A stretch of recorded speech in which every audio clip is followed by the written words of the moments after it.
With the shift from Skype for Business over to Microsoft Teams, the Microsoft Teams app is going to be pre-installed on your device for you.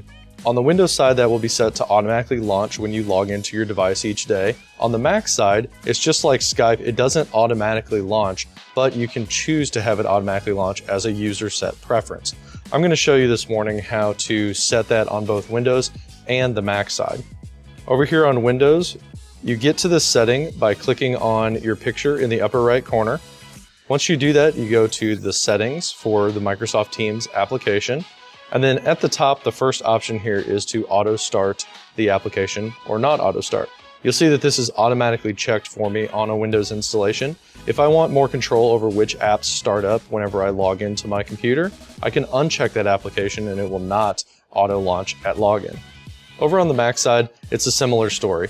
The settings are in the same place. They're up in the upper corner. You click on settings right here. And then again, the first option is to auto start or not auto start. By default, this will be unchecked. And if you want that to automatically launch when you log into your Mac every day, simply check that box and then close the settings out and it will retain that setting for you.